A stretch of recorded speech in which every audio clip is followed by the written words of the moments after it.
We talk about modernizing the education system, right, making it better and more efficient. Well, the idea that you couldn't fire someone who's not performing well is antithetical to that. I mean, if you went to a private company or to Apple or Google or somewhere, the best people move up and the best people survive. So maybe this is a step in the right direction. Do you see this happening now in other states, Campbell? Are there places where this kind of litigation is pending? Not yet. I don't think other cases have been filed yet, but probably will be. And I think people see an opportunity here where for years they failed at the legislative level to change some of these laws. I mean, they've certainly tried in multiple states to get this through state legislatures.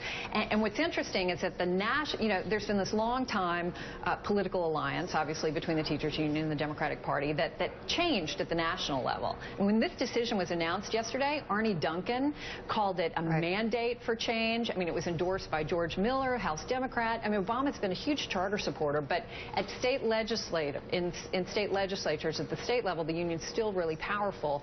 So here you see parents rather, being so frustrated that they're willing to go to this extreme and bypass the legislative process. Sam Stein has a quick question. Last one. Sam, jump in. Yeah, I confess I haven't been following the issue closely, but Campbell, can you tell me exactly what the law was that was violated? What that was ruled unconstitutional? There were 5 statutes in California that dealt with teacher tenure, which is automatic permanent employment after 18 months in California. Yeah. The last in, first out seniority rules, which mean obviously that seniority defines how layoffs take place.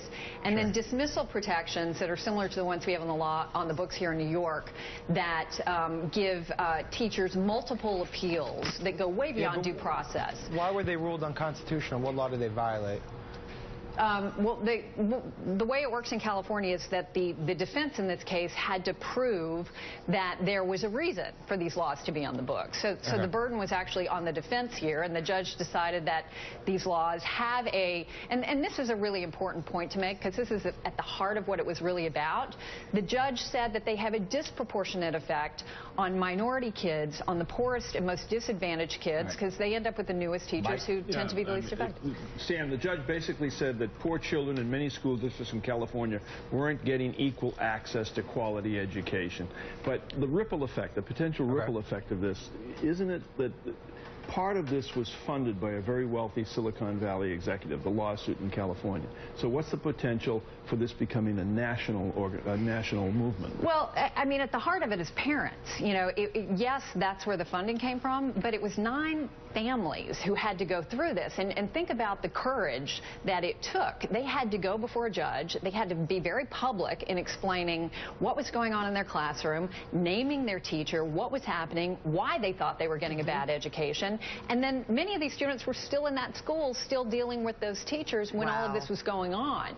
So you can have all the money in the world, but unless parents are willing to step forward and be plaintiffs, parents and students, then these cases aren't going to come forward. So, you know, I hear the teachers union when they say this is, you know, run by a bunch of very wealthy people who are trying to change these laws. But the fact of the matter is nothing happens unless parents are so frustrated with the system that they're willing to step forward and see this through. This was 2 years of their life, and at the end of it, you know, all they have to gain is hopefully a better education for their kids. Campbell Brown, thank you so much. Great to have you on the show. Good to see you guys. Coming up, GM in crisis. We have an exclusive interview with the company's crisis management advisor. He's going to tell us how GM plans to move